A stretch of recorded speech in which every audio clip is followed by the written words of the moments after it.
Vote হলো আমার অধিকার, আমার এই গণতান্ত্রিক দেশে এটা আমার অধিকার। এর মানে হলো আমি একজনকে সাক্ষী দিচ্ছি, এর মানে হলো আমি আমার প্রতিনিধি যারা করবেন তাদেরকে আমি নির্বাচন করতেছি। ভোট মানে হলো নির্বাচন করা, ভোট মানে হলো সাক্ষ্য দেওয়া, ভোট মানে হলো আমার আপনার প্রতিনিধিত্ব নির্বাচন করা। 3 নম্বর অর্থ হলো ভোট মানে হলো আমানত। ভোট মানে কি? আমানত। তাহলে এই 3টা অর্থ আমাকে আপনাকে মনে রাখতে হবে। কি বললাম? সাক্ষী দেওয়া। ভোট মানে সাক্ষী দেওয়া, ভোট মানে প্রতিনিধিত্ব নির্বাচন করা, ভোট মানে কি বললাম? আমানত।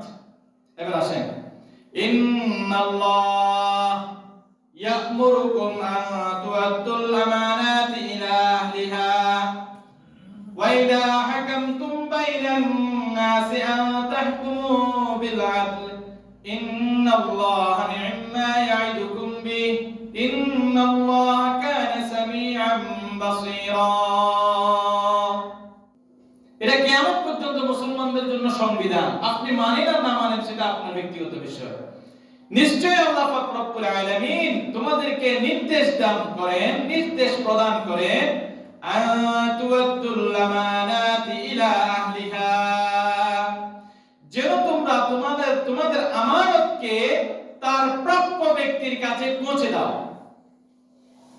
তোমাদের আমানত প্রাপ্য ব্যক্তির কাছে, প্রাপ্ত ব্যক্তির নিকট পৌঁছে দাও।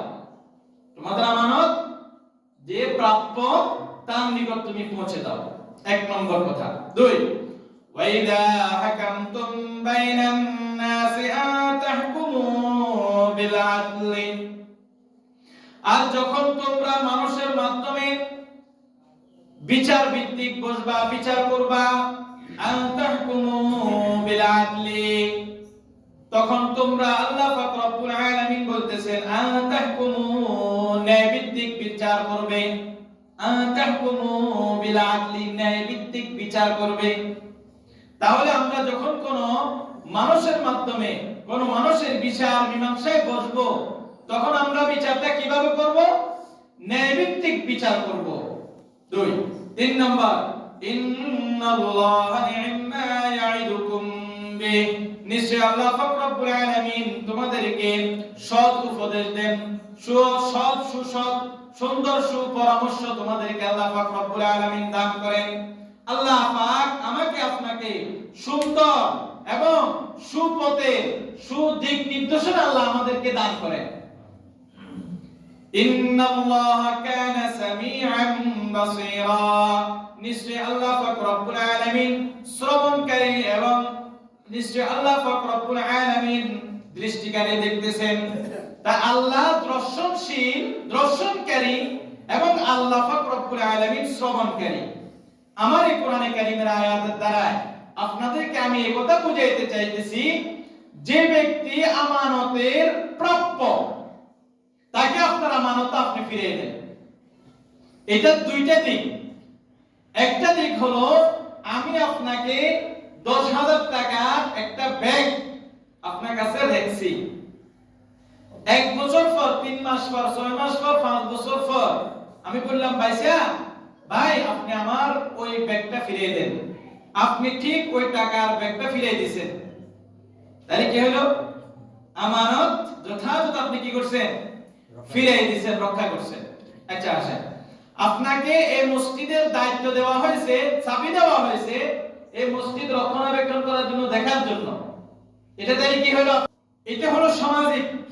এবার রাষ্ট্রীয় পর্যায়ে আসেন, আপনি যে সমাজে বাস করেন, যে গ্রামে বাস করেন, যে ইউনিয়নে বাস করেন, ওই ইউনিয়নের রাস্তা ঘাট, ওই ইউনিয়নের ইউনিয়ন পরিষদ, ভূমি অফিস, কৃষি অফিস, যাবতীয় যতগুলো আছে সবগুলোর দেখাশোনার জন্য আপনার একজন লোক দরকার আছে কিনা?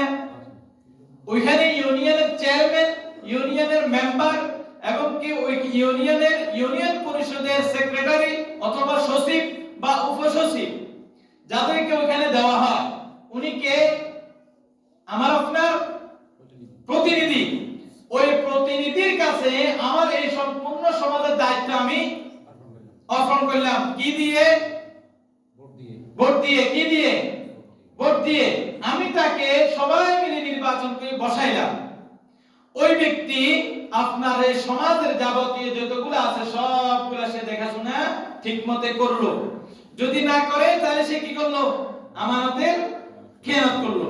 এখন এই আমানত দুই দিকে, একটা হলো সাধারণ জনগণ যাকে নির্বাচন করছে ওই ব্যক্তি আমার আপনার জন্য আমানতদারি সব, আর আমি আপনিও আমানতদারি তার জন্য, সেও আমার আপনার জন্য আমানতদারি বিষয় নিয়ে। এখন আমাকে যে প্রতিনিধিত্ব করবে তাকে যদি আমি ঠিকমতো নির্বাচন করে না দিই তাহলে আমার আমানতটা কি যথাযথ ব্যবহার হয়েছে কিনা? বুঝেন নাই? আমি যাকে আমানতদার বানাইছি সে আমানত রক্ষা করার মতো লোক নয়, তো আপনি তাকে আমানত দিবেন, তাহলে আপনার আমানতের কি করছেন? খেয়ানত করছেন। যাকে আপনি আমানতের দায়িত্ব দিবেন সে আমানত রক্ষা করার মতো লোক নয়, তো আপনি তাকে দিয়ে দিবেন। এখন সে আমানতের খেয়ানত করলো, তাহলে আপনিও গুনার বাগী হলেন, ওই ব্যক্তিও গুনার বাগী হলো। কথা বুঝে আসছে? কেন? আমি যে আমানতটা যে প্রাপ্য তাকে আমি কি করি নাই? দিই নাই। তাহলে আনতুয়াদ্দুল আমানাত ইলা আহলিহা, যে আমানতের যোগ্য ওই ব্যক্তিকে আপনি আপনার আমানতটা তুলে দেন। কথা বুঝছেন? আপনার আমানত আপনি কাকে দিবেন? যে যোগ্য, যে আমানত পাওয়ার যোগ্য, আমানত যে রক্ষা করতে পারে তাকে আমি আপনি আমানতটা দিয়ে দিব। ওয়াইদা হাকামতুম বাইনান নাসি আন তাহকুমু বিল আদল, যখন আমি আপনি কোন বিচার ব্যবস্থায় বসবো, সামাজিক ভাবে হোক, পারিবারিক ভাবে হোক, রাষ্ট্রীয় ভাবে হোক, আন্তর্জাতিক মানের হোক, অথবা দুইজন ব্যক্তির ব্যাপারে হোক আমি আপনি, অথবা নির্বাচনের ক্ষেত্রে হোক, যখন আপনি দেখবেন প্রার্থী আছে 5 জন, বাইনান নাস মানুষের মধ্যে, তো যখন আপনি মানুষ দেখবেন, প্রার্থী দেখবেন 5 জন, এই 5 জনের মধ্যে আপনি যখন নির্বাচন করতে যাবেন, বিচার করতে যাবেন, যে আমি বিচার করি সে দেখি এই 5 জনের ভিতরে আমার কাছে কোন সবচেয়ে বেশি ভালো মনে হয়, তাহকুমু বিল আদল, আপনি ন্যায়ভিত্তিক বিচার করেন। ন্যায়ভিত্তিক আপনি বিচার করেন যে 5 জনের ভিতরে, প্রার্থীর ভিতরে কে আমার আমানতটা রক্ষা করতে পারবে, কে আমার আমানত রক্ষা করতে পারবে, আমি তাকে বিচার ব্যবস্থায় তাকে রায় দিব। বিচার ব্যবস্থায় তাকে কি দিব? রায় দিব ন্যায়ভিত্তিক, যে এটাই ঠিক আছে, এটাই উচিত, উনি আমার প্রতিনিধিত্ব করতে পারবে। কি বলেন? আপনি একজন ইমাম নিয়োগ দিবেন, ইমামটা কি যে সে নিয়োগ দিবেন যে আপনার ইমামতি করবে, পুরো সমাজের মানুষের ইমামতি করবে, তো ওইরকম দেখবেন না, তার যোগ্যতা দেখবেন না, তার আমল দেখবেন না, তার এলেম আছে কিনা, আমাকে খাওয়াই দিবেন কিনা দেখবেন না। তো ওই ক্ষেত্রে যেরকম ইমাম নির্বাচন করবেন যে সমাজ চালাবে, রাষ্ট্র চালাবে, তার ক্ষেত্রে আপনার বিচারটা ন্যায়ভিত্তিক হতে হবে। 2 নম্বর। 3 নম্বর আল্লাহ বলতেছেন ইন্নাল্লাহা নি'মা ইয়াইদুকুম বি, নিশ্চয় আল্লাহ পাক রব্বুল আলামিন তোমাদের জন্য সুপরামর্শ দান করেন। আল্লাহ আমাকে আপনাকে সুপরামর্শটা দিবেন। এই যে দুইটা কথা বললো, এটা শুনো, এটা ভালো না? ভালো পরামর্শ আল্লাহ দিবেন। আল্লাহ বলতেছেন আমি তোমাদেরকে ভালো পরামর্শ দিছি। এখন শুনেন, লাস্টে আল্লাহ বলতেছেন ইন্নাল্লাহা কানা সামিআন বাসীরা, নিশ্চয় আল্লাহ পাক রব্বুল আলামিন শ্রবণকারী, নিশ্চয় আল্লাহ পাক রব্বুল আলামিন দর্শনকারী। আল্লাহ পাক রব্বুল আলামিন দেখেন।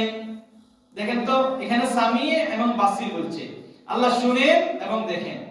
তো আপনি প্রতিনিধিত্ব নির্বাচনের ক্ষেত্রে যখন 5 জন 6 জন প্রার্থী থাকে, তখন রাতের আঁধারে যখন আপনি একজনকে একজনের ব্যাপারে উল্টাপাল্টা বুঝাই দিচ্ছেন, আর এই উল্টাপাল্টা বুঝানিটা কে শুনতেছে? আল্লাহ। সামিয়া বলছেন। এবার আসেন বাসীর, আল্লাহ দেখে। আপনি যখন ভোটটা কিনে নিচ্ছেন, একজন ভোটার থেকে আপনি ভোটটা টাকার বিনিময়ে কিনে নিচ্ছেন, এটা আপনি নিতে পারেন, আপনি মানুষ। কিন্তু আপনি যে বিক্রি করতেছেন, আপনি যে কিনতেছেন ভোটটা 500 টাকা দিয়ে, 1000 টাকা দিয়ে, আল্লাহ বলতেছে বাসীর, আল্লাহ কি করতেছে? দেখতেছে। তাহলে আপনি যখন ন্যায়ভিত্তিক বিচার করবেন না, ন্যায়ভিত্তিক মীমাংসা করবেন না, ন্যায়ভিত্তিক আপনার প্রতিনিধিত্ব নির্বাচন করবেন না, দিবেন না, আল্লাহ কি করে? শুনে। আল্লাহ কি করে? দেখে। এবার বুঝে আসছেন? মহিলারা, মা বোনেরা, আমাদের যাদের মন এখনো দুর্বল, যেতে 1000 টাকা দিব ভোট হেতারে দিমু, যেতে 5000 টাকা দিব ভোট হেতারে দিমু। আপনি মনে রাখিয়েন আপনার এই 5000 টাকার মানসিকতা কে দেখতেছে? আল্লাহ। আপনার এই মানসিকতা যে লালন পালন করতেছেন কে দেখতেছে? আপনি যে লেনদেন করছেন নিছেন এই টাকার লেনদেনের সচক্ষে কে দেখতেছে? আল্লাহ দেখতেছে। আর আপনি মনে রাখবেন যখন একজন প্রতিনিধি নির্বাচন হয়ে আসবে আর আপনি যখন কোন একটা ঝামেলায় পড়বেন, কোন একটা সমস্যায় পড়বেন আর আপনি যখন আপনার প্রতিনিধির কাছে যাবেন আপনার তো লজ্জা থাকা দরকার তখন। কেন? আপনি তো প্রতিনিধি, আপনি নিজের মন থেকে ন্যায়ভিত্তিক বিচার আপনি করেন নাই, টাকার বিনিময়ে আপনি একজন কি করছেন? প্রতিনিধি নির্ধারণ করছেন। তো আপনি যদি জুলুমের শিকার হন, অত্যাচারের শিকার হন, রাস্তাঘাট যদি ভাঙা হয়, ফল যদি না করে দে, পানিয়ে যদি আপনি ডুবে যান, রিলিফের চাই যদি আপনি না পান, গম যদি না পান, দাম যদি না পান, কাজ যদি না পান, সার যদি না পান, দোষ কার? দোষ কার? আমার। তো আমি তো 5000 টাকা আগে নিয়ে গেছি, আমার প্রতিনিধি আমি ন্যায়ভিত্তিক মীমাংসা করি নাই, ন্যায়ভিত্তিক নির্বাচন করি নাই। আমার কথা না, সূরাতুন নিসা 58 নম্বর আয়াতের কথা। আল্লাহ পাক আমাদেরকে সকলকে এই আয়াতের উপর আমল করার তৌফিক দান করেন।